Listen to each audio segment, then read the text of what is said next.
ਇਹ ਜਦੋਂ ਨਾ ਆਪਣਾ ਤਰਾਫ ਕਰ ਲੈਣਾ ਚਾਹੀਦਾ ਬੰਦਾ, ਹਰ ਇੱਕ ਜਿਹੜਾ ਆਂਦਾ ਮੈਂ ਚੰਗਾ ਮੈਂ ਚੰਗਾ, ਪਰ ਕਈ ਵਾਰੀ ਆਪ ਚੰਗਾ ਨਹੀਂ ਹੁੰਦਾ। ਜ਼ਰਾ ਆਪਣੇ ਵੱਲ ਗੌਰ ਕਰ ਲੈ। ਕਿਸੇ ਸਿਆਣੇ ਬੰਦੇ ਆਖਿਆ ਸੀ ਜੇ ਅੱਛਾਈ ਲੱਭਣੀ ਹੈ ਤੇ ਦੂਜੇ 'ਚ ਲੱਭੋ, ਬੁਰਾਈ ਲੱਭਣੀ ਤੇ ਆਪਣੇ ਆਪ 'ਚ ਲੱਭੋ। ਤੇ ਮੈਂ ਬਸ ਇਹਦੇ ਵਿੱਚ ਇਹੋ ਹੀ ਉਹਦਾ ਜਿਹੜਾ ਪਸ ਮੰਜ਼ਰ ਹੈ ਨਾ, ਉਹ ਇਹੋ ਹੀ ਹੈ ਵੀ ਜੇ ਤੂੰ ਚੰਗਾ ਹੁੰਦੋਂ ਅਨਵਰ,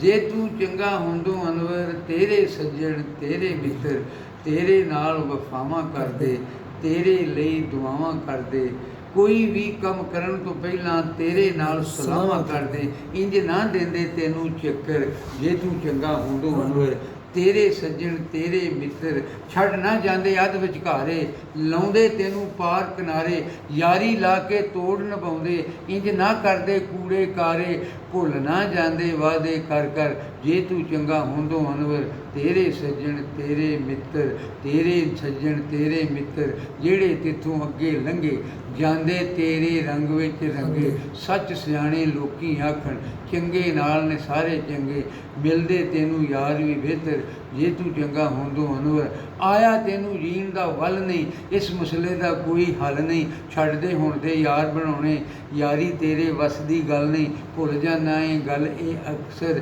ਜੇ ਤੂੰ ਚੰਗਾ ਹੁੰਦੋਂ ਅਨਵਰ, ਤੇਰੇ ਸੱਜਣ ਤੇਰੇ ਮਿੱਤਰ ਤੇਰੇ ਨਾਲ ਵਫਾਵਾਂ ਕਰਦੇ, ਤੇਰੇ ਲਈ ਦੁਆਵਾਂ ਕਰਦੇ, ਕੋਈ ਵੀ ਕੰਮ ਕਰਨ ਤੋਂ ਪਹਿਲਾਂ ਤੇਰੇ ਨਾਲ ਸਲਾਹਾਂ ਕਰਦੇ, ਇੰਜ ਨਾ ਦਿੰਦੇ ਤੈਨੂੰ ਚੱਕਰ ਜੇ ਤੂੰ ਚੰਗਾ ਹੁੰਦੋਂ ਅਨਵਰ।